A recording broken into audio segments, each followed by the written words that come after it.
ভারতের অনেক হিন্দু পর্যন্ত তাকে এখন ধিক্কার জানাচ্ছে যে কি মানুষ না কসাই। মাইক্রোসফট এটা খ্রিস্টানরা রিপোর্ট বানিয়েছে। তামাম দুনিয়ার 257টা দেশ তারা এই রিপোর্টটা পেশ করেছে।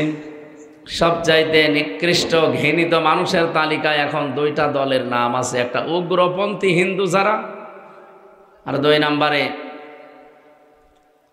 নাম্বার নামটা ওরা দিত না, কিন্তু এখন তারা দেখতে পাচ্ছে। এই কারণে বিশ্বের মানুষদেরকে তো বিশ্বাস করাতে হবে, এই জন্য 2 নাম্বার তালিকায় দিয়েছে ইহুদিদের নাম। 6 জন মানুষের তালিকা আমরা পেয়েছি তামাম দুনিয়ায়, তারা সবার কাছে ঘৃণিত। দল মত জাতি বর্ণ ধর্ম নির্বিশেষে সবাই তাদেরকে ঘৃণা করে। এমনকি পৃথিবীর যত সৃষ্টি আছে আমার মনে হয় তারাও তাদেরকে ঘৃণা করে। তারা 1 নাম্বারে নাম নিলেও আমার কেমন যেন লাগে, কারণ আমার মনে হয় ওর নাম নিলে আমার ওযু করা লাগবে। এই নরেন্দ্র মোদি যে এত বড় শয়তান, পৃথিবীতে শয়তানও এত খারাপ কাজ করে না। আপনি কোরআন আমাদেরকে নির্দেশ দিয়েছে, হে নবী, মুশরিকরাও যদি কোরআনে কারীম শুনতে আসে আপনি তাদেরকে সহি সালামতে নিরাপত্তার সাথে ব্যবস্থা করে দেবেন। শোনা শেষ হয়ে গেলে বাড়ি পর্যন্ত তাদের পৌঁছিয়ে দেবেন। সুতরাং পৃথিবীতে পরধর্ম সহিষ্ণু এই একটাই ধর্ম আছে, তার নাম ইসলাম। এই যে ভারতবর্ষ 1197 সাল থেকে আরম্ভ করে এই যে 2025 পর্যন্ত চলছে, আপনি ইতিহাস আমার কাছে লেখা আছে। যতগুলো শাসক পার হয়েছে, কেউ 11 বছর, কেউ 13 বছর, কেউ 15 বছর, এভাবে পার করেছে তারা। 750 বছর একাধারে ভারতবর্ষ শাসন করেছিল, কিন্তু তাদের টার্গেট ছিল না যে এলাকায় কোনো হিন্দু থাকবে না। কিন্তু এখন আমরা কিছু উগ্রপন্থী হিন্দু দেখতে পাচ্ছি, সব হিন্দু না, যে উগ্রপন্থী সন্ত্রাসী যারা, এরা পৃথিবীর নিকৃষ্ট মানুষের তালিকায় অলরেডি চলে গেছে। আপনারা হিন্দু ভাই বোন যারা আছেন, আপনারা অন্যদিকে নিয়ে যাবেন না, আমি সঠিকটা বলছি। আপনি পৃথিবীর ইতিহাস এখন একটু পর্যালোচনা করেন। পর্যন্ত কোনোদিন শুনেছেন যে শয়তান আল্লাহর কোনো ঘর মসজিদ ভেঙে দিয়েছে? অথচ ধোয়া তুলে বিভিন্ন জায়গায় বলছে এখানে মন্দির ছিল আগে, 500 বছর আগে, আমরা এটা ভেঙে মসজিদ বানাবো। একটা কথা হলো, ভারতের অনেক হিন্দু পর্যন্ত তাকে এখন ধিক্কার জানাচ্ছে যে কি মানুষ না কসাই। কসাইও তো এত নির্দয় না যে আল্লাহর ঘর তারা ভেঙে ধোয়া তুলিস। যদি সঠিক হয়তো তাও তো মেনে নিতাম। বাংলাদেশের যত মন্দির আছে, এই গ্রামও হয়তো মন্দির থাকতে পারে। এখন যদি আমরা বলি যে 1000 বছর আগে এখানে মসজিদ ছিল, আমরা এটা ভেঙে এখন মসজিদ বানাবো, আপনারা মানবেন? আর এটা ঠিক হবে? আমাদের বাপদাদা পূর্বপুরুষ যারা বিভিন্ন জায়গা তারা ওয়াকফ করে গিয়েছিল, এই ওয়াকফ আইন বাতিল করে দিয়ে তারা এখন নিজেরা এই সমস্ত জায়গাগুলো দখল করছে। আমি একটা হাদিস পড়েছিলাম না, মুসলিম শরীফের হাদিস, হযরতে আবু যর রাদিয়াল্লাহু তাআলা আনহু থেকে বর্ণিত। বিশ্বনবী বলেন, মানিদ্দাগা মা লাইসা লাহু ফালাইসা মিন্না। এই পৃথিবীতে যেই জিনিস তোমার না, ওটা যদি তুমি দখল করে নিজের আয়ত্তে নিয়ে নাও, 2টা ক্ষতি হবে। ওই দিন থেকে ফালাইসা মিন্না, তুমি আর আমার উম্মত নেই। কি কথা বুঝতেছেন? বাংলাদেশে দখলদারিত্ব এর আগে ছিল না। এই যে 54 বছর এটা চলছে, এখনো অনেকে লেগে আছে এই কায়দায়। কাজ বন্ধ করা লাগবে। এই কি করেন? কি ঠিক আছে, এদিকে তাকিয়ে থাকে। যেই জিনিস আপনার না, আপনি যদি জোর করে জবরদস্তি করে যে কোনো কায়দায় ওটা নিজের দখলে নিয়ে নেন, আপনি নামাজ পড়তে পারেন, রোজা রাখতে পারেন, হজ করে এসেছেন, আল্লাহর কসম ফালাইসা মিন্না, ওই দিন থেকে আপনার নবীর উম্মত নেই, আপনি অন্য কিছু। কেন এত শক্ত করে বললাম? এখানে যারা আলেম আছে, কোনো বক্তব্যের আগে যদি ফা আসে, তার আগে কি আছে পরে কি আছে, যদি সত্যি আপনি পরের কাজগুলো করে থাকেন, নবীজি গ্যারান্টি দেওয়ার জন্য 19টা অর্থে আছে ফা, এখানে একটা এসেছে। এক নম্বরে এই দেশে এবং পৃথিবীতে আজ যারা অন্যের জিনিস দখল করে নেয় তারা আর যাই হোক নবীর উম্মত নেই। বিশ্ব নবীর উম্মত যারা না, তারা হয় ইহুদি হবে, নাই খ্রিস্টান হবে, নাই মুশরিক হবে, নাই বৌদ্ধ হবে। কি বাংলাদেশে যদি কারো চরিত্র এরকম থাকে, আপনি নামাজ পড়ছেন, রোজা রাখেন, আপনি কি আর নবীর উম্মত আছেন? আপনি আর এলাকায় যারা হিন্দু ভাইরা আছে তারা একই। সুতরাং আপনাকে এখন আবার নতুন করে মুসলমান বানানো লাগবে এবং মুসলমানই দেওয়া লাগবে। নতুন করে আরেকবার দিতে গেলে তো সমস্যা হয়ে যাবে। এই জন্য নতুন করে যদি মুসলমানই দেওয়া না লাগে, অন্তত নতুন মুসলমান বানানো আপনাকে লাগবে। আশা করছি এই কাজ যারা করছেন থেমে যাবেন, যাদের যা নিয়েছেন ফেরত দেবেন। না, আমি আওয়াজ যা পাচ্ছি এই এলাকায় মনে হয় এসব চলছে। এখানে টিকার ভেতর একটা ব্যাখ্যা আছে, যেমন অনেক আলেম বসে আছে, তো তাদেরকে বলছি আপনারা বাড়িতে মিলাবেন মুসলিম শরীফের হাদিস। হ্যাঁ, যে জিনিস আপনার কাছ থেকে জোর জবরদস্তি করে কেউ দখল করে নিয়েছিল, কেড়ে নিয়েছিল, ছিনতাই করেছিল, ওইটা যদি আপনি নিজের আয়ত্তে নিয়ে নেন তাহলে এই হাদিসের ভেতরে আপনি নেই। না, আপনারা মনে হয় কথা বুঝতেছেন না। হাদিসের ভাষা শোনার পরে হয়তো ভয় হচ্ছিল যে আমি আর নবীর উম্মতি নেই, আমি অমুকের জিনিস নিয়ে নিলাম। না, বিষয়টা এমন না। ব্যাখ্যা যারা করে, মুহাদ্দিস যারা, তারা লিখেছেন যে জিনিস আপনার ছিল কিন্তু সেটা অন্য কেউ দখল করে রেখেছিল, ছিনতাই করেছিল, কেড়ে নিয়েছিল, জোর জবরদস্তি করে নিজের আয়ত্তে রেখেছিল। এখন যদি আপনি ওইটা নিজের আয়ত্তে নিয়ে নেন, আপনি নবীর উম্মত থাকবেন না, বিষয়টা এমন না। সুতরাং আগস্টের 5 তারিখের পর থেকে এই দেশে যার যা অনেকেই নিয়েছেন বিভিন্ন জিনিস, আমরা নাম নিলাম না, এগুলো যদি সত্যি আপনার হয়ে থাকে, এই 15.5 বছরে হয়তো ওনারা নিয়েছিল, আপনি নিয়েছেন, আপনার গোনা নেই, না আপনার জিনিস আপনি ফেরত পেয়েছেন। ইসলামী ব্যাংক যাদের ছিল তারা ফেরত নিয়েছে। যে মানুষগুলো এতদিন জোর জবরদস্তি করে খেত, এই ব্যাংক কি তাদের বাবার? যারা নিয়েছে তাদেরই, তাদের রক্ত ঝরানো টাকা দিয়ে ব্যাংক বানানো। আপনি এতদিন জোর করে জবরদস্তি করে দখল করে রেখেছিলেন, তারা এখন ওটা ফেরত পেয়েছে। সুতরাং এরকম পৃথিবীতে যত জিনিস আছে, যদি আপনার নিজেরটা আপনি ফেরত পান, তাহলে হাদিসের প্রথম অর্থ আপনার জন্য না। এটা টিকা বললাম। 2 নম্বরটা কি? ওয়ালিয়াতা বাব্বা মাকআদাহু মিনান নার। বিশ্বনবী জানিয়েছেন সে যেন তার নিজের স্থান জাহান্নামে বুকিং করে দিল। অবশ্য সুবহানাল্লাহ, কোন এলাকায় আসলাম গো, পাগল নাকি? জাহান্নামে টিকিট বুকিং করছে, আর অবশ্য সুবহানাল্লাহ। আমার মেয়ে তো একেবারে গ্রাম্য মানুষ, ও মনে হয় ওর বাবা মরে গেলেও সুবহানাল্লাহ পড়বে। এটা হিসাব নিকাশ করে বলবেন। হাদিসের 2টা পয়েন্ট ছিল। 1 নম্বরে যে জিনিস যার না, যদি কেউ জোর করে জবরদস্তি করে নিজের দখলে ওইটা নিয়ে নেন, আপনি নবীর উম্মত ওই দিন থেকে নেই। কিন্তু ওটা যদি আপনার নিজেরই থাকে, নিজে আপনি ফেরত পেয়েছেন, এটার জন্যে এই হাদিস আপনার জন্য না। এই যে ইসরায়েল যেটা দখল করছে আজ, 1940 সালে তাদেরকে আমাদের এই রোহিঙ্গার মতো থাকতে দিয়েছিলাম। এই ফিলিস্তিনের মুসলমানেরা তাদেরকে দয়া করে থাকতে দিয়েছিল এই শয়তানদেরকে, আর এখন ওরা নিজেরাই তাদেরকে তাড়িয়ে দখল করে নিচ্ছে। ওরা তো এমনি জাহান্নামে যাবে। ওরা তো এই হাদিসের 2য় পয়েন্ট 100% তাদের জন্য। ওয়ালিয়াতা বাব্বা মাকআদাহু মিনান নার, সে যেন জাহান্নামের আগুনের ভেতরে তার নিজের একটা জায়গা তৈরি করে নিল। বলেন নাউজুবিল্লাহ। আমাদের জীবনে যে এরকম কিছু না হয়, কথা বুঝতেছেন ভাই? আজকে থেকে যারা এরকম কিছু আছেন আপনি ফেরত দিয়ে দেবেন। অনেকে বনের সম্পদ নিজের কাছে রাখে, মনে করে এ আর দেওয়া লাগবে।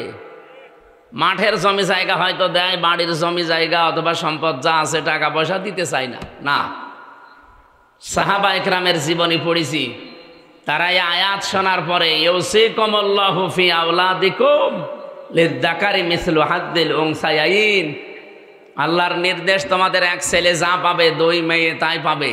এটা পালন করতে গিয়ে তারা নিজেরা বনের সম্পদ, মেয়ের সম্পদ এগুলো ভাগ গ্রহণ করতেন। রান্নার হাঁড়ি কড়াই, এমনকি পানি খাওয়ার গ্লাস পর্যন্ত তারা আলাদা করে নিত, এগুলো ভাগ করতো। আর আপনি বাড়ির জমিও দিতে চান না।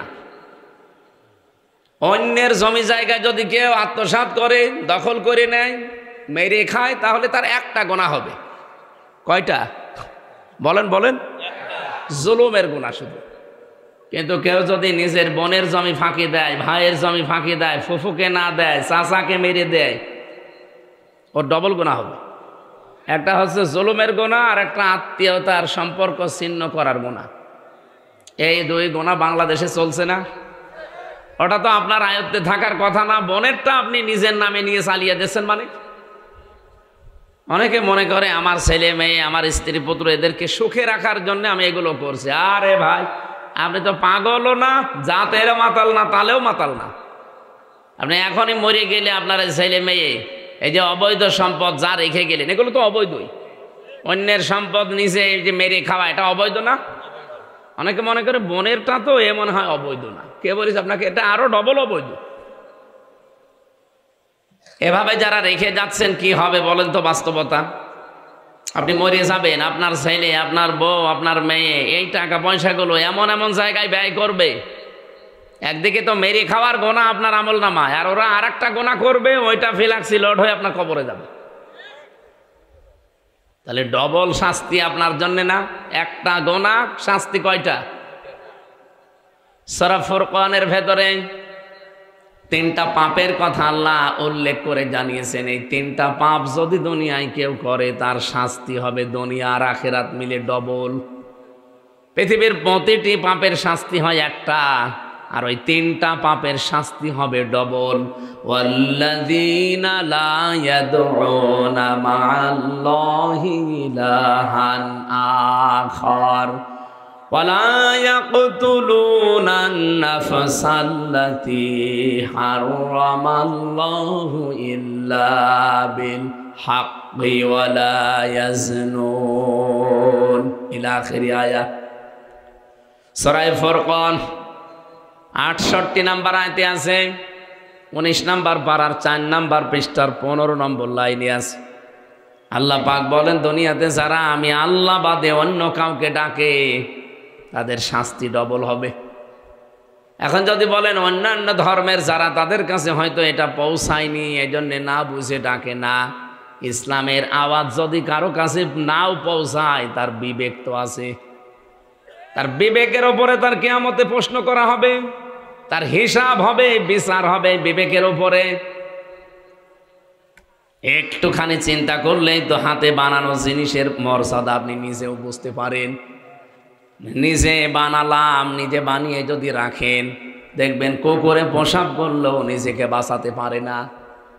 নিজেকে যে নিজেই বাঁচাতে পারে না কুত্তার পেশাব থেকে, আমি বিপদে পড়লে সে বাঁচাবে।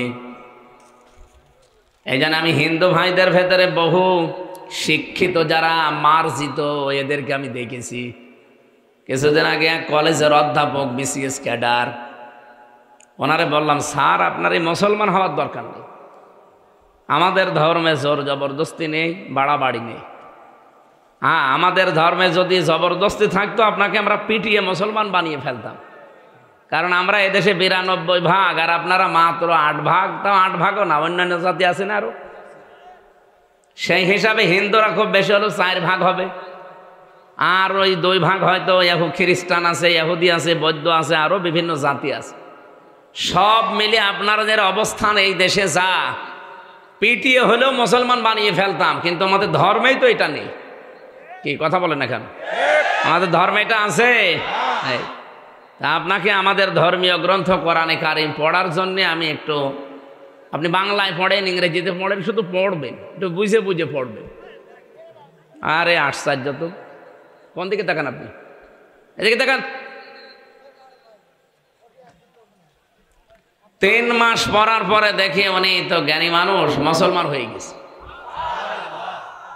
এই জন্যে যারা অন্তত একটু জ্ঞান হালকা পাতলা যাদের আছে, তাদেরকে বলছি, আমরা জোর করি না ভাই, আমাদের ধর্মে জোর জবরদস্তি নেই। কিন্তু পৃথিবীর বিভিন্ন ধর্মীয় গ্রন্থ আমরা জানি যে মানুষ পড়ে, আমাদের এটাও পড়েন। মাত্র 3 মাস পড়েন, একটু বুঝে শুনে পড়েন, দেখবেন আপনার জীবন পরিবর্তন হতে বাধ্য, যদি আপনার একটু মন থাকে। এই লরেন বোথ টনি বেলোয়ারের এক শালিকা ছিল। ওই ইরানের তেহরান বিমানবন্দরে নামার পরে এক মুসলমানকে বলেছিল যে আমি মুসলমান হব না, কিন্তু আমি ইসলাম জানতে চাই। কি পড়লে ইসলাম জানা যায় অথেন্টিক ভাবে, আপনি সেইটা আমারে দিন। উনি কোরআন শরীফ দিয়েছিল। কোরআনের বাংলা অনুবাদ, ইংরেজি অনুবাদ এগুলো দিয়েছে। যেহেতু এই দেশে এসে না, ইংরেজি অনুবাদ দিয়েছিল, আর ইরানে যে ভাষা চলে ওই ভাষার কোরআনের অনুবাদগুলো দিয়েছে, আর সিয়াসিত্তা হাদিসের অনুবাদগুলো দিয়ে বলছে আপনি পড়বেন, পুরাটা পড়ার পরে অথেন্টিক ইসলাম পেয়ে যাবে। এখন আমার প্রশ্ন, এই এলাকায় হিন্দু নেই? হিন্দু যদি এখন এসে এই স্যারকে জিজ্ঞাসা করে যে আপনি তো মুসলমান, আমি কিন্তু মুসলমান হব না, আমি ইসলাম জানতে চাই, কি পড়লে অথেন্টিক ইসলাম জানা যাবে সেইটা আমারে আপনি দেন, উনি কি দেবে বলেন তো?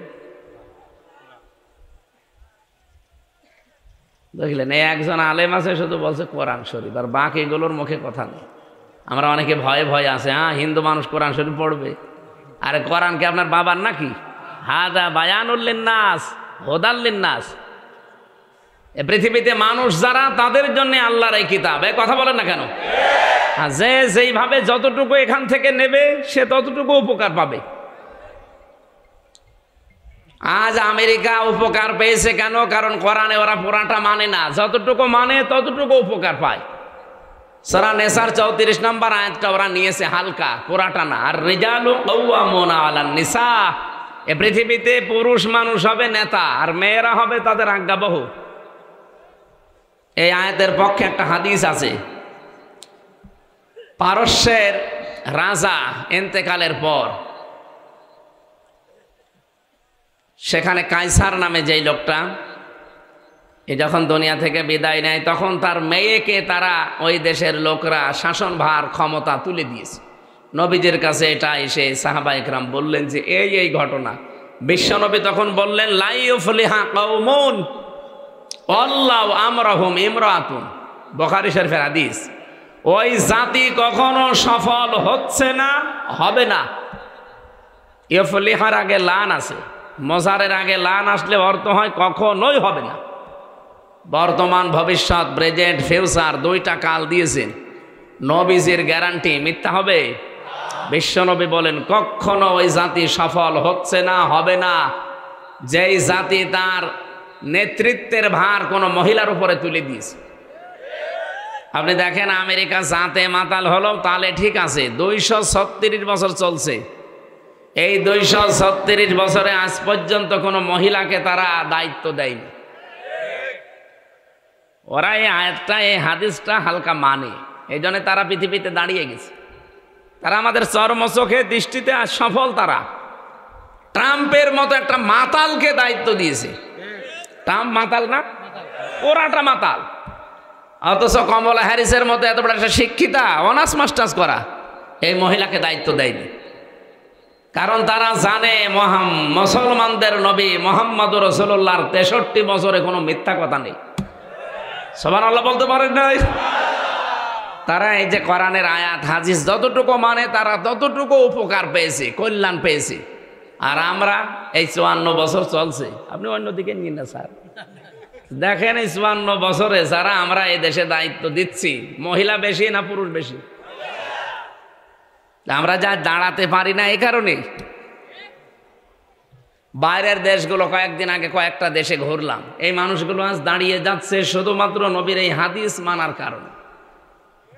বিশ্বের বড় বড় মোড়ল যারা, তাকান, একটা কোনো দেশে আপনি মহিলা নেতৃত্বে আছে পাবেন না, সবগুলো পুরুষ। হ্যাঁ, পুরুষ খারাপ হোক, কারণ মেয়েদের বুদ্ধি পুরুষ মানুষের অর্ধেক, আর নিসাও নিসফুল আকিল। এটা তো আমি বানালাম নাকি?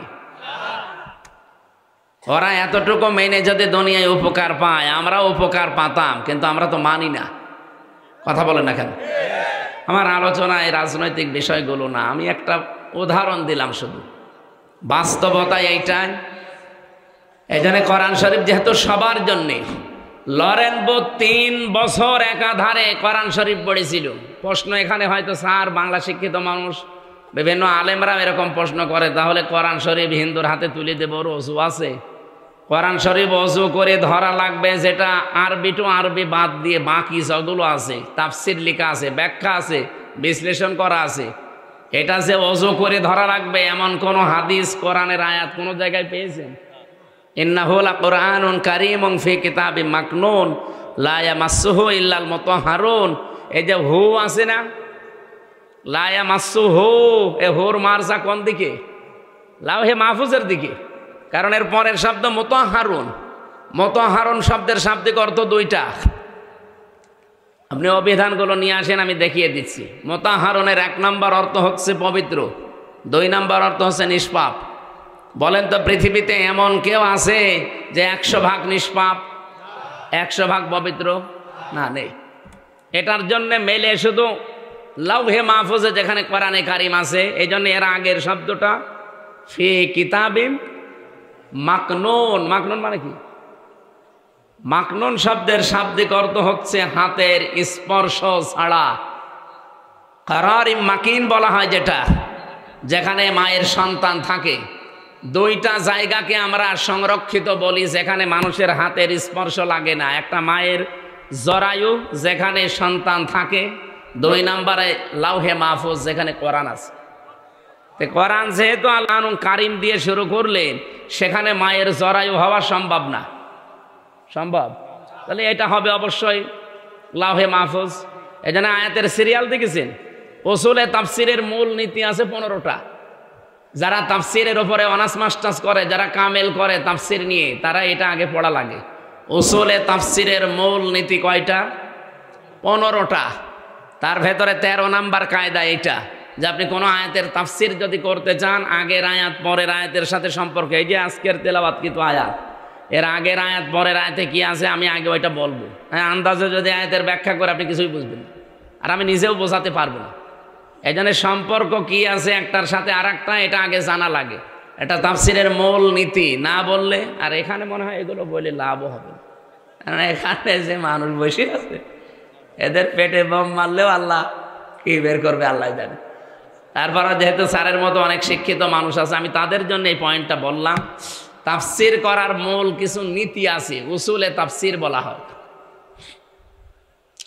তে আয়াত দিয়ে যদি আমরা বাংলায় যারা দলিল দিতে চাই, যা এটা কোরআন শরীফ আপনি হিন্দুর হাতে তুলে দেবেন, আরে ভাই আয়াতের প্রথমে আর শেষের দিকে একটু মিলান। প্রথম আল্লাহ বললেন এটা সম্মানিত কোরআন, এতটুকু শেষ করেননি। ফি কিতাবিম মাকনুন, যেটা সংরক্ষিত করা আছে সুরক্ষিত স্থানে। লা ইয়ামাসসুহু ইল্লাল মুতাহহারুন, পবিত্র নিষ্পাপ ফেরেশতারা ছাড়া যেটাকে স্পর্শ করে না। তানজিলুম মির রাব্বিল আলামিন, যেটা নাজিল হয়েছে কার কাছ থেকে? আর আমরা আল্লাহর কাছ থেকে কথা বললেই বুঝি জমিন থেকে না আকাশ থেকে? এ পৃথিবীতে যতগুলো জিনিস নাজিল হয়, নাজিল মানে কি? এক জায়গা থেকে আর এক জায়গায় পড়ে যাওয়া। পৃথিবীতে যত জিনিস নাজিল হয় তার ভেতরে অন্যতম কি বলেন তো? কোরআন শরীফ। কোরআন শরীফ কেউ কি বলে যে কোরআন নিচ থেকে উঠেছে? কে বলে? নাজিল হয়েছে। কি বলে? এই জন্য কোরআনের 55টা নাম আছে, তার 5টা নাম খুব বেশি প্রচারিত আছে। একটা কোরআন, একটা ফুরকান, একটা কিতাব, একটা জিকির, আর একটা তানজিল। কি বললাম? তানজিল মানে কি? নাজিল হওয়া।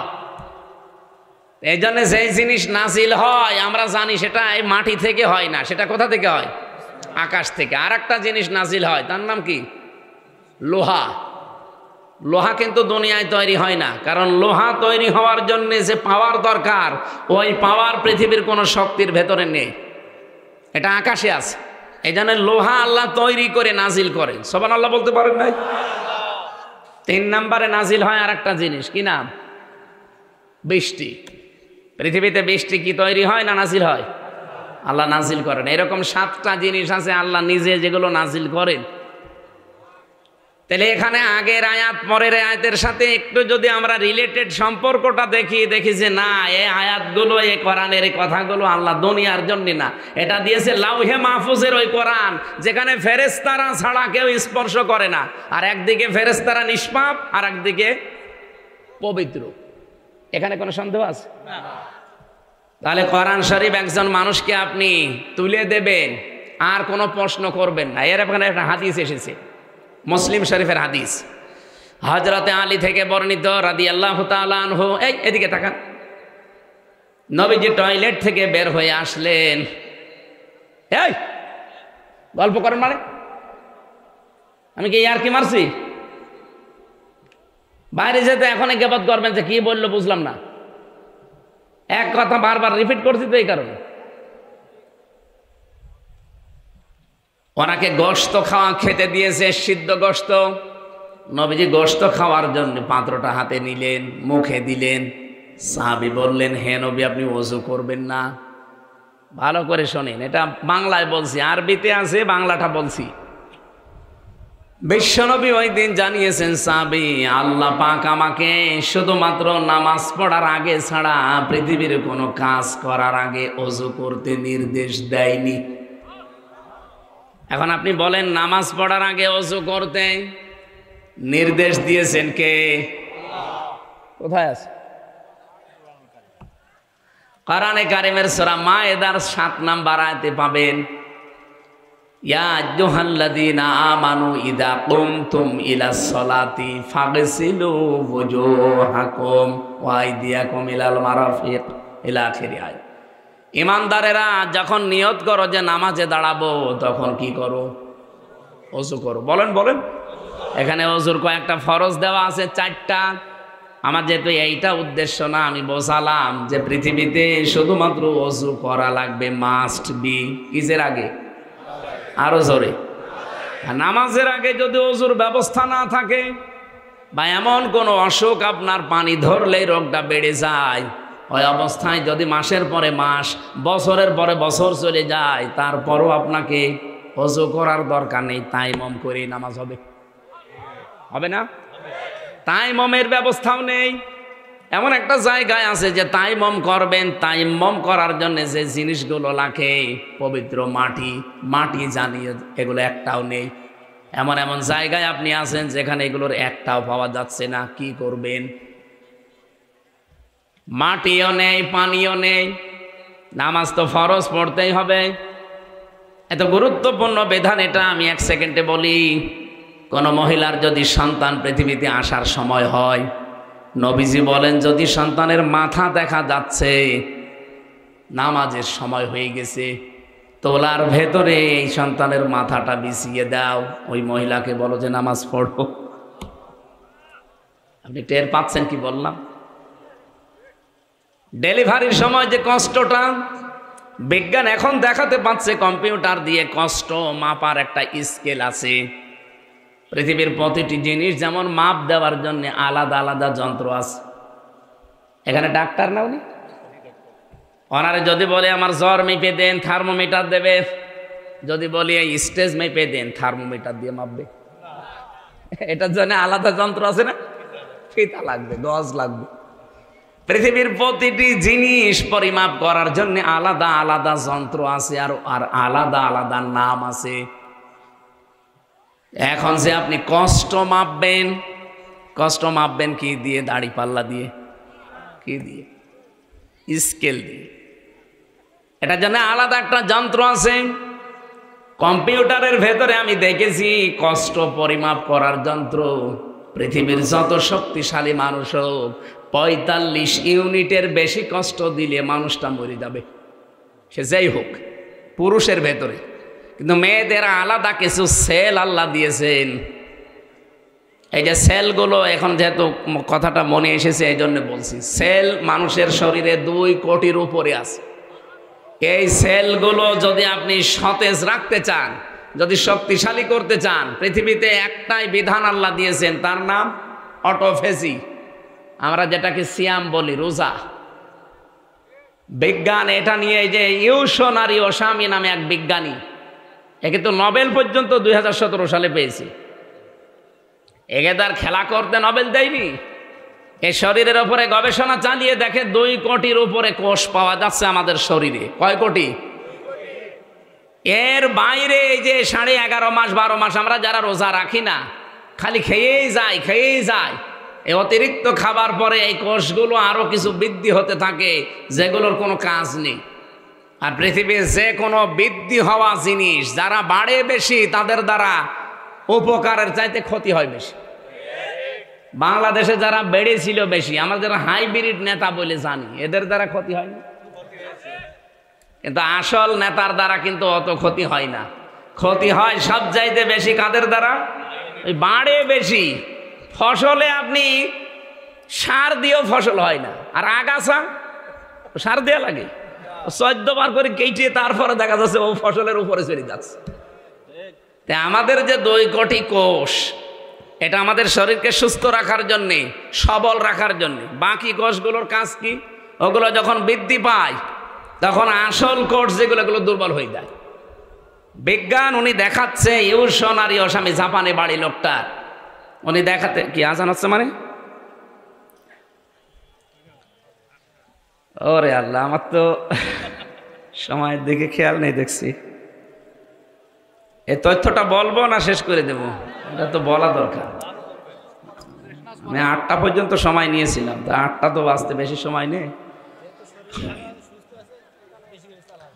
আর একটু থাকবেন না, এখানে নামাজ পড়ে যাবেন ভাইরা, যেহেতু মসজিদ এখনো হয়নি, আপনাদের মসজিদ হচ্ছে আর এলাকায় অন্য ধর্মের মানুষরা বেশি, আপনারা এখানে নামাজ পড়ে যাবেন। আমি খুব তাড়াতাড়ি করছি ইনশাল্লাহ। এই যে দেখলেন, এই ছেলে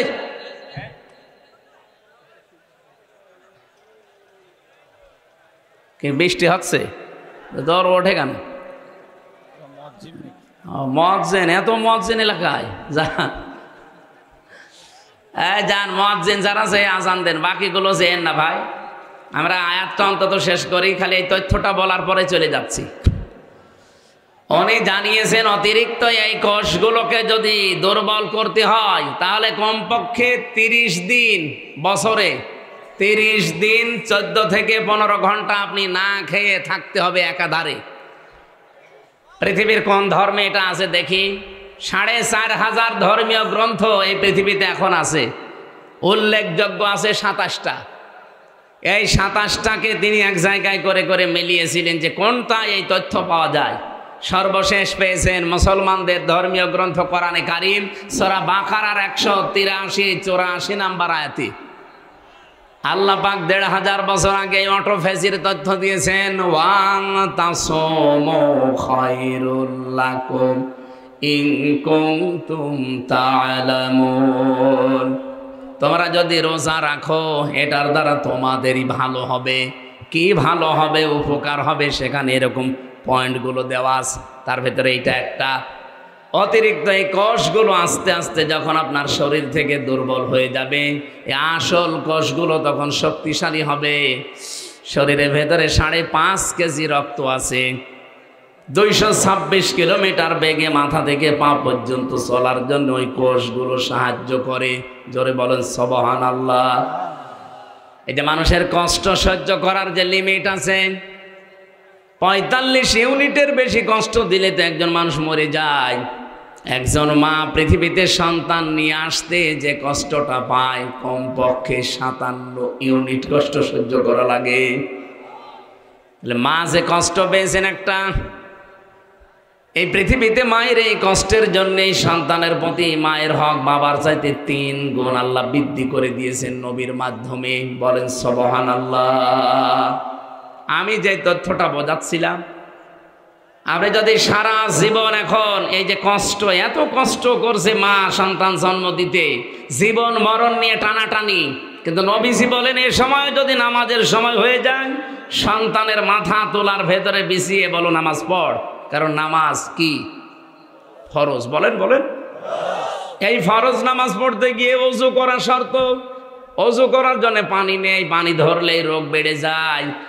মাটি দিয়ে করবেন, মাটিও নেই, প্লেনের ভেতরে আছেন, কি করবেন? তখন বিনা ওযুতে আপনাকে নামাজ পড়া লাগবে। কোন দিকে পশ্চিম যদি জানেন ভালো, কোন দিকে পশ্চিম জানা নেই, যেদিকে মুখ আছে ওই দিকেই নামাজ পড়া লাগবে। তাও নামাজ মাপ নেই। এই নামাজ যেন ফৌত না হয়ে যায়, নষ্ট না হয়, এজন্য এই এলাকার যুবকরা একটা মসজিদ বানাচ্ছে। এটাই তো উদ্দেশ্য নাকি? সুতরাং এখানে সাধ্যমতো কিছু চেষ্টা করবেন যেন এটা দাঁড়িয়ে যায়। হয়তো আপনি 50 বছর পরে থাকবেন না, কিন্তু কিয়ামত পর্যন্ত এই মসজিদটা এখানে থাকবে। যদি ভারতের মতো এদেশে আগ্রাসন শুরু না হয়, এই উগ্রপন্থী হিন্দু যারা, তারা যদি মসজিদ ভেঙে না দেয়, এই মসজিদ এখানে কায়েমজা হয়ে গেল, কিয়ামত পর্যন্ত এখানে থাকবে আর মানুষ এখানে সেজদা দিতে থাকবে। যত মানুষ এখানে সেজদা দেবে, কবরে বসে বসে আপনি ফেলাক্সি লোড হয়ে সওয়াব পেতে থাকবেন। বলেন সুবহানাল্লাহ। আমরা ওযুর এই বিষয়টা নিয়ে পর্যন্ত এসেছিলাম। নবীজি বললেন আমাকে ওযু করার আগে, শুধু নামাজ পড়ার আগে ওযু করার নির্দেশ আল্লাহ দিয়েছেন।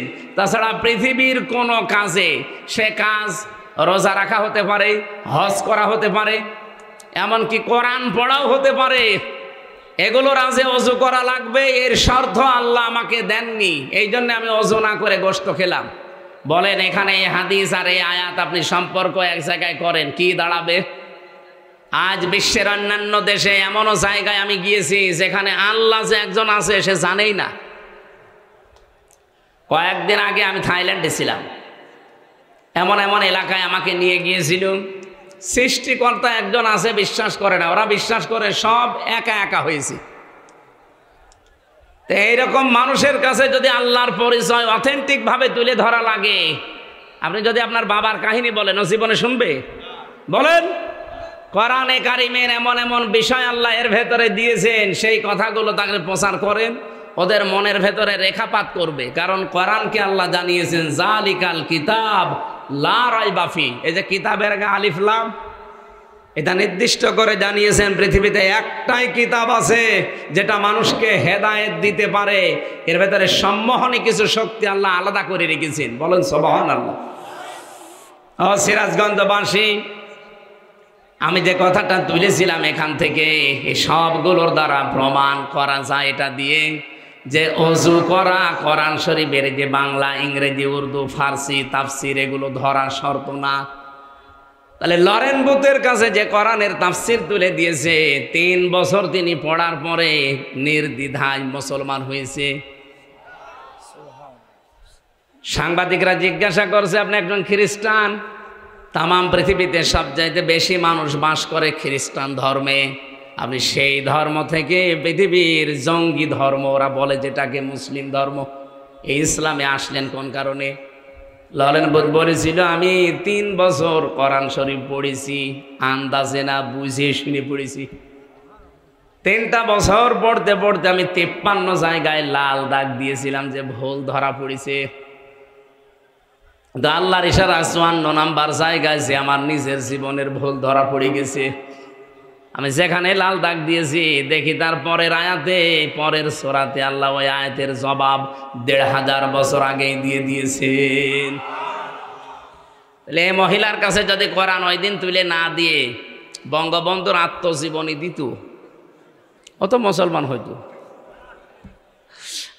আমি জেলে থাকাকালীন 3টা বছর ওরা পড়তেও দেয়নি, 24 ঘন্টা তালা লাগিয়ে রাখতো ফাঁসির ওই কন্ডেম সেলের ভেতরে। আর কারারক্ষী যা অধিকাংশগুলো হিন্দু ভাইরা পড়তো, দেবদুলাল, সুব্রত বালা, এরপরে আশিক কুমার, সঞ্জয় দত্ত, যা নাম বলছে সব তো আল্লাহর ওলি। একদিন এনে বললাম যে ভাই সবসময় তো তালা লাগিয়ে রাখেন, একটা বই দেন তো একটু পড়ি। আল্লাহর ওলি আমার বই নিয়ে এসেছে বঙ্গবন্ধুর আত্মজীবনী, এই বই পড়ি করবো কি? পরের সপ্তাহে বই নিয়ে এসেছে বঙ্গবন্ধুর চীন সফর, আর বই পান না। পরের সপ্তাহে নিয়ে এসেছে বঙ্গবন্ধুর ছেলেবেলা। ভাই আপনার আর আসার দরকার নেই। একজন মুসলমান কারারক্ষী পেলাম, আশরাফুল, ওরে বললাম ভাই আপনি তো অন্তত অন্য কিছু না, একটা মুসলমান, তো একটা তাফসির এনে দেবেন তো। সব সময় বাইরে যেতে পারি না, তালাবদ্ধ করে রাখেন, আবার সিসি ক্যামেরা দেওয়া, আমার সাথে যেন কেউ কথা না বলে। আচ্ছা ঠিক আছে। পরবর্তীতে এই যে এটিএম আজহারুল ইসলাম আছে না, নাম শুনেছেন না? কি জামাত ইসলামের সহকারী সেক্রেটারি জেনারেল, একজন মাজলুম মানুষ। ডক্টর মোহাম্মদ ইউনূস দায়িত্ব নেওয়ার পরে বহু বড় বড় আসামি কিন্তু বের হয়ে গেছে, আমরা দেখতে পাচ্ছি। সে যে দলের লোকই হোক না কেন, যারাই হোক, আমি চাই হাসিনার আমলে যারা জেলে ছিল 15.5 বছর একটাও যেন জেলে না থাকে, সব বের করে দেয়। কারণ এগুলো সব ভুয়া মামলার আসামি। আমি নিজেরটা বলছি, আমি অন্তত তো ভুয়া মামলার আসামি ছিলাম। আমারে ওরা নাম দিয়েছে আনসারুল্লাহ বাংলা টিমের প্রধান, অথচ ছাতাছে কি আমি জানি না। ভেতরে একজনকে পেয়েছিলাম, মনে হচ্ছে আল্লাহর দলের প্রধান আব্দুল মতিন। ভাই আপনি আল্লাহর দলের সভাপতি, সেক্রেটারি কে? ওসামা সাইদি। ও সভাপতি, ও ছেলে সেক্রেটারি। এ দেশে আর কোনো লোক নেই। এই হচ্ছে দেশের জঙ্গির অবস্থা। এগুলোকে পুঁজি করে এই পৃথিবীর নিকৃষ্ট মানুষের তালিকা যাদের বললাম, এরা বিশ্বের মোড়লদেরকে দেখাতে হয় যে দেশে জঙ্গি আছে, অথচ জঙ্গি নামে দেশে কিছু নেই। আন্দাজে সব ভুয়া। আমার জঙ্গি মামলা দিলে শয়তান বিশ্বাস করবে? যারা বের হচ্ছে এই মানুষগুলোকে আমরা চাই। তারেক জিয়া বের হয়ে গেছে, আলহামদুলিল্লাহ। ওনার স্ত্রী জবাইদা রহমান বের হয়ে গেছে, আলহামদুলিল্লাহ। ম্যাডাম খালেদা জিয়া খালাস পেয়েছে, আলহামদুলিল্লাহ। আমরা চাই এটিএম আজহারুল ইসলামকেও খালাস দেওয়া লাগবে। আজকে 19 তারিখ, 20, 21, 2 দিন পরে ওনার রায় আছে 22 তারিখে। এবার যদি টাল্টে পাল্টি করেন না, বাঙালিকে হাইকোর্ট দেখান, এ দেশের মানুষ কিন্তু আর কন্ট্রোল করতে পারবেন না। আমরা চাচ্ছি এই মাজলুম মানুষটাকে 22 তারিখে মুক্ত জীবনে ফিরিয়ে দেওয়া হোক। কারা চান দেখি? লিল্লাহে তাকবীর। এই দেখেন তো, হাত তোলেনি কে? না তুললে মনে করবেন ওইটা ওই দলের। হ্যাঁ ঠিক আছে। আরে ভাই আমি দল বেদল না, আমি একটা মাজলুম মানুষের পক্ষে বললাম। ইব্রাহিম নবীর পক্ষে একটা ব্যাঙ প্রসাব করে যদি তার প্রসাব পাক হয়ে যায়, আমরা এই মাজলুম মানুষটার পক্ষে, জালেমের বিপক্ষে কথা বললে আমাদের জীবনে আল্লাহ পাক বানিয়ে দেবে ইনশাআল্লাহ। ওনারে বললাম যে আপনি এটিএম আজহারুল ইসলামের বলবেন যে আমির হামজা বই চেয়েছে, তাফসির চেয়েছে, দেখবেন দেবে। হ্যাঁ, উনি 2টা তাফসির পাঠিয়েছিল, ফি জিলালিল কোরআন, তাফহিমুল কোরআন। এ পৃথিবীতে 2টা তাফসিরকে আমি সবচেয়ে বেশি পছন্দ করি, ভালোবাসি। আল্লাহ এই 2টাই মিলিয়ে দিয়েছিল। সুবহানাল্লাহ। সম্মানিত ভাইরা, আমি যে কথা তুলেছিলাম, তাফসির ওই মহিলাকে না দিলেও মুসলমান হতো না, অন্য কিছু দিলে জীবনও মুসলমান হতো না। কোরআনের ভেতরে আল্লাহ যে সম্মোহনী শক্তিটা দিয়েছেন, এটা পৃথিবীর কোনো কিতাবে দেয়নি। আছে? না, নেই। কারণ অন্যান্য কিতাবের কাছে গেলে আপনি আরো গোমরা হবেন। আপনি এখন ইনজিলের কাছে যান, আসলে ইনজিল নেই, এই জন্য ইনজিল পড়লে আপনি আরো খারাপ হবেন। তাওরাতের কাছে যান, তাওরাত আসলটা নেই, ওটার কাছে গেলে আপনি আরো খারাপ হবেন। শুধুমাত্র এইটার যেহেতু কোনো পরিবর্ধন হয়নি, আর কিয়ামত পর্যন্ত হওয়ার সম্ভাবনা, সুতরাং এইটার কাছে সবাইকে আসার আহ্বান জানাচ্ছি। আজকে বাংলার জামাত ইসলামী কুষ্টিয়া জেলা শাখার ওলামা বিভাগের উদ্যোগে প্রায় 650 আলেম এক জায়গায় হয়েছিল। ডক্টর খলিলুর রহমান মাদানী হাফিজাহুল্লাহ উনি এসেছিলেন। সবাইকে আহ্বান জানিয়েছে যে বাংলাদেশে যারা আমরা কথা বলি, অন্তত 8-10 মিনিট যেন কোরআন শিক্ষার গুরুত্ব কি, কোরআনের আশার গুরুত্ব কি, এটা আমরা জানাই। আমি সেটার জন্য টাচ দিলাম। দল মত নেই, কোরআন শরীফ শুধু মুসলমানদের জন্য না ভাই, সবার জন্যে। এই জন্য যারা আছেন, আরবি টু আরবি যদি বাদ দেন, শুধু তাফসিরের কাছে আসেন, এটা পড়েন, দেখেন আপনার জীবন পরিচ্ছন্ন হতে বাধ্য যদি আপনার শুধু একটু মন থাকে। গিরিশচন্দ্র সেনের মন ছিল না, ও তাফসির লিখার পরও হেদায়েত পায়নি। আপনার যদি একটু হালকা মন থাকে, যশোরের অধ্যাপকের মতো, আপনি 3 মাসের ভেতরে দেখবেন এই পৃথিবীর শান্তির ধর্ম মুসলমান, ইসলাম এর ভেতরে চলে আসবে। আল্লাহ সেই কোরআনে কারিম থেকে 6666টি আয়াত, এটা প্রসিদ্ধ। 6236টা আয়াত, এটা বিশুদ্ধ। আমরা মাত্র একটা আয়াত পড়েছি, সূরা আহকাফ আয়াত নাম্বার 14, 15, 2টা আয়াত পড়েছি। এই 2টা আয়াত সামনে নিয়ে তাফসীর আকারে কিছু কথা বলতে চাচ্ছি, যেহেতু অনুষ্ঠান আরেকটা আছে তো। আর এখানে 8টা পর্যন্ত সময় নিয়েছিলাম, আমি গুরুত্ব বোঝাতে যে সময়টা ক্ষেপণ হয়ে গেছি। আপনারা আরেকটু থাকবেন না? আউযু বিল্লাহি মিনাশ শাইতানির রাজীম। বিসমিল্লাহির রহমানির রহিম। ইন্নাল্লাযীনা ক্বালু রাব্বুনাল্লাহু সুম্মা ইসতাকামু ফালা খাউফুন আলাইহিম ওয়ালা হুম ইয়াহজানুন। সাদাকাল্লাহুল আযীম। আহকাফ একটা পাহাড়ের নাম। কিসের নাম? আল্লাহ পাক এখান থেকে মাত্র একটা আয়াত, 14 নম্বর আয়াতটা আপনাদের সামনে পড়েছি।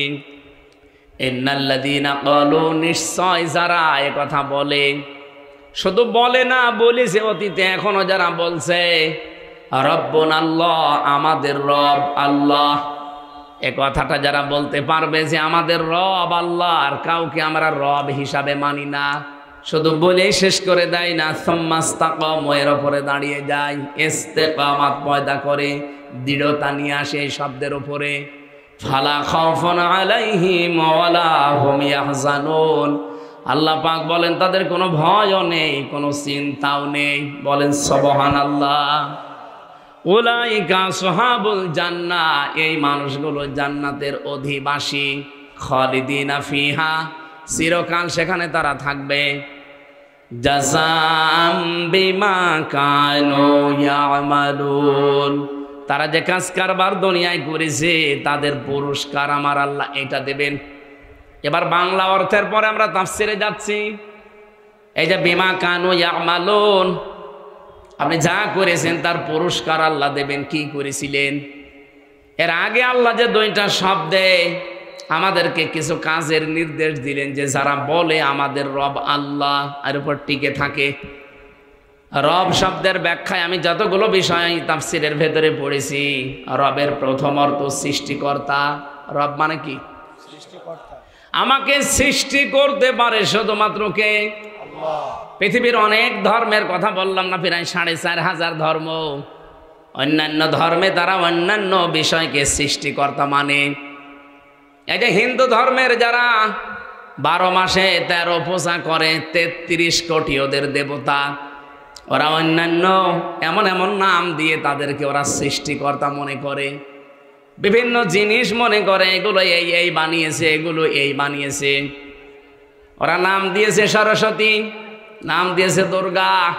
এক একটার এক এক ক্ষমতা। কেউ ব্যবসায় বরকত দেয়, কেউ লেখাপড়ায় বরকত দেয়, কেউ ফসলে বরকত দেয়।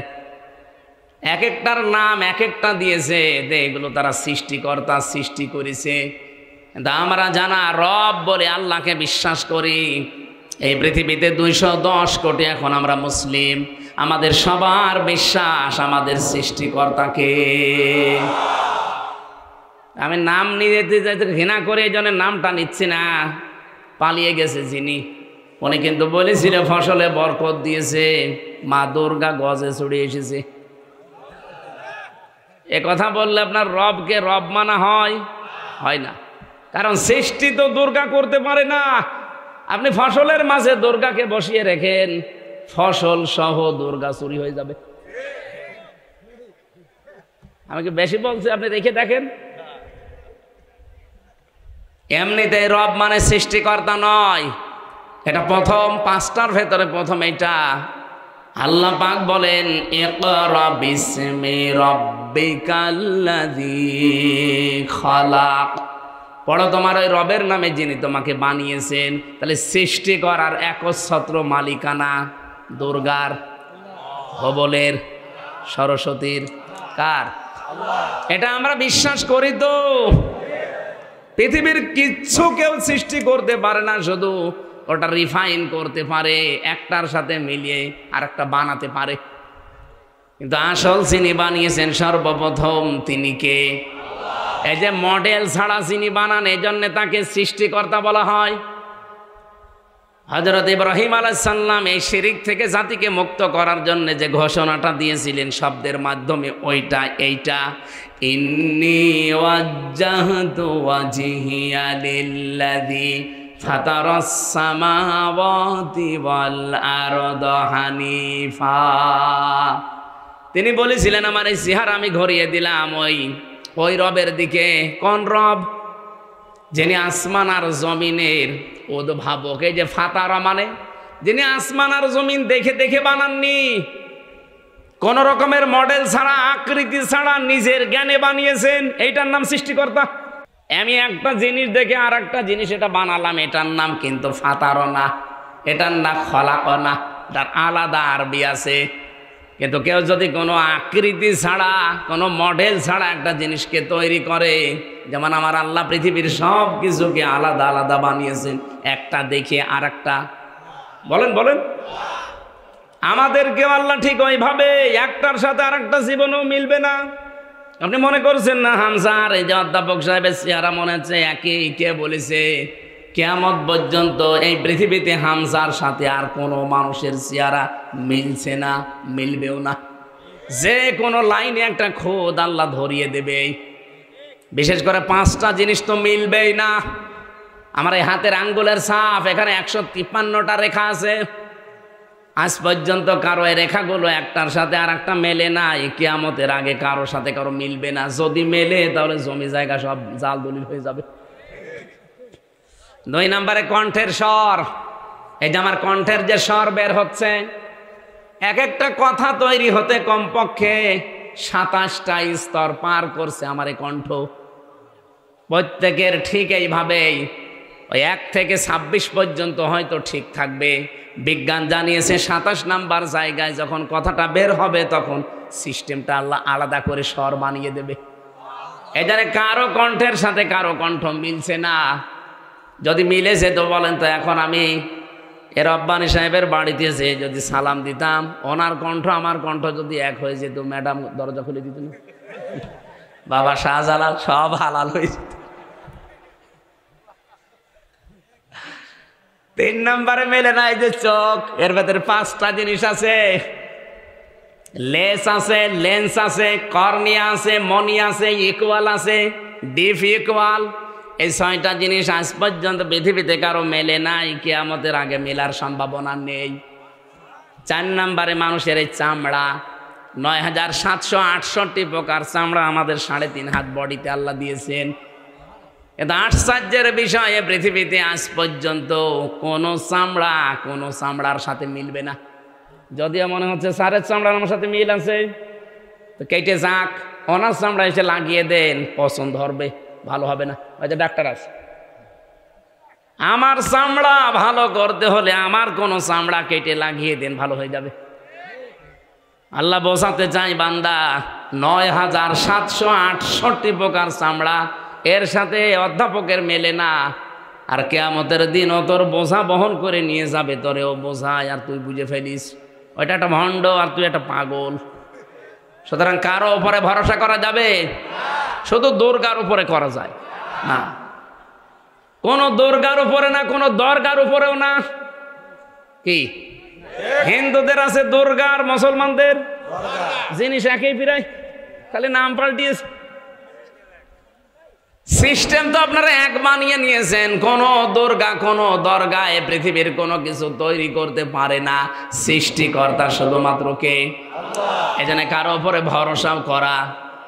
আরো জোরে বলেন। আমি আর একটা জিনিসের নাম বলি নাই, 5টা জিনিস যে আল্লাহ দিয়েছেন মেলে না। কয়টা বললাম? 4টা বলিস। একটা হাতের এই যে ছাপ, 2 নম্বরে কণ্ঠের স্বর, 3 নম্বরে চামড়া, 4 নম্বরে চোখ, আর একটা বাকি আছে কি? জহব্বা। এই যে জহব্বার ভেতরে যে স্বাদ নেওয়ার স্তর আছে, আস্বাদন স্তর বলা হয়। এক একটা জহব্বার ভেতরে কমপক্ষে আস্বাদন স্তর আছে 2 কোটি। পৃথিবীতে সর্বোচ্চ খাবার তৈরি হয় 220 প্রকার। আমি বিশ্বের অন্যান্য যে উন্নত দেশগুলোতে বড় বড় রেস্টুরেন্টে গিয়ে দেখেছি, আমি 220 প্রকার না, আমি 180 প্রকার পর্যন্ত খাবার পেয়েছি। আমি গাজীপুরে এক হোটেলে খাবার খেয়েছিলাম নিরিবিলি, ওখানে 180 প্রকার পর্যন্ত খাবার তৈরি করে। কাঁঠালের পাতা নিয়ে এসে বলছে ভর্তা। কিসের? কাঁঠালের পাতা। কাঁঠালের পাতা ভর্তা, কলার পাতা ভর্তা। আমার মনে হয় যা পায় তাই ভর্তা করে। সব মিলে কত? আর এক জায়গায় গিয়েছিলাম, ওখানে পেয়েছি 220 প্রকার খাবার। এর উপর আমি আর পাইনি বিশ্বে। আর আছে কিনা আমার জানা নেই। কিন্তু আমাদের জহব্বার ভেতরে স্বাদ নেওয়ার স্তর আছে 2 কোটি। কিন্তু এই স্তরগুলো, আস্বাদনগুলো আমার আল্লাহ পৃথিবীতে কারো সাথে কারোটার মিল রাখে নাই। আমার স্তরের ভেতরে আপনি এখন দেন, হয়তো আমার মিষ্টি ভালো লাগবে, আমার ডায়াবেটিস আছে তো এই কারণে। তো এনার কাছে দিলে ওনার জহব্বার স্তরে আল্লাহ এটা রাখেন নাই। ওনার কাছে হয়তো অন্য কিছু ভালো লাগবে ওই স্তরে। এক একটা স্তরে আল্লাহ এক একটা জিনিস দিয়ে স্বাদ চাকার তৌফিক দেন মানুষকে। রব্বুল আলামিন বলেন এগুলো সব সৃষ্টিকর্তা আমি। এই জন্য রব মানে প্রথম বলেন তো কি? আমরা সৃষ্টিকর্তা অন্য কাউকে মানি? বলেন। 2 নম্বরে রব মানে আইনদাতা। এখানে আমার মনে হয় প্রশ্ন করলে শুধু স্যার আর কয়েকটা আলেম বাদ দিয়ে কেউ বলতেই পারবেন না যে আল্লাহর আইন কয়টা। কয়টা বলেন তো? 500। অথচ এখানে 92% মুসলমান এই দেশে আমরা বাস করি, আল্লাহর একটা আইনও এখানে চলে না। হ্যাঁ, কিছু আংশিক আছে, মনে করি ওইটা ইসলাম। এই যে নামাজ, এই যে রোজা আছে, এই যে পর্দা করে কিছু মানুষ মনে করে ইসলাম হয়ে গেছে। অথচ আল্লাহর আইনের ভেতরে 500, তার ভেতরে অন্যতম একটা ইসলামী অর্থনীতি। এটা যে একটা ইবাদত, একটা আইন, আমরা অনেকে জানিও না, মানিও না। ইসলামী অর্থনীতি একটা ইবাদত না? বলেন বলেন, এটা কত বড় মারাত্মক অপরাধ আপনি জানেন? এই অর্থনীতি যদি আপনি না মেনে চলেন, কেউ যদি ইসলামী অর্থনীতি বাদ দিয়ে এই যে সুদভিত্তিক অর্থনীতি যেটা বাংলাদেশে চলছে, কেউ যদি ওইটা মেনে চলে আর ওইটা কায়েম করার চেষ্টা করে, সে যেন মায়ের সাথে জেনা করে। আজ বাংলাদেশে শুধু ইসলামী ব্যাংক ইসলামী নিয়মে চলবে কেন? যত ব্যাংক আছে এই দেশে, সোনালী, রূপালী, চৈতালি ব্যাংক আছে, ওইটাও হবে অগ্রণী।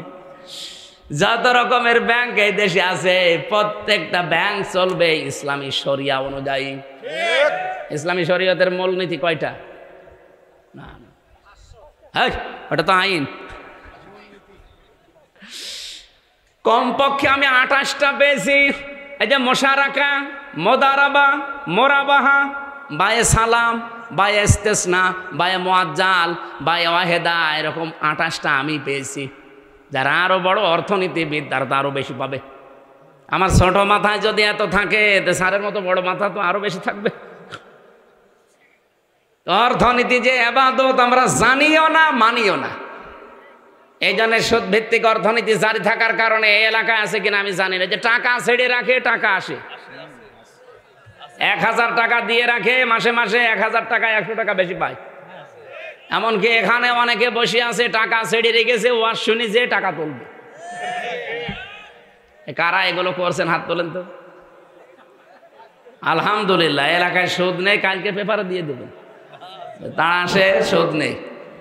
আর যদি 2-1 এরকম 2 নাম্বার থাকেন, এই যে স্যার একটা উদ্যোগ নিচ্ছে সুদ ভিত্তিক অর্থনীতি, এটা যেন নির্মূল করা যায়। কারণ মায়ের সাথে জেনা করে নামাজ হয়, রোজা হয়, পর্দা করে লাভ হয়।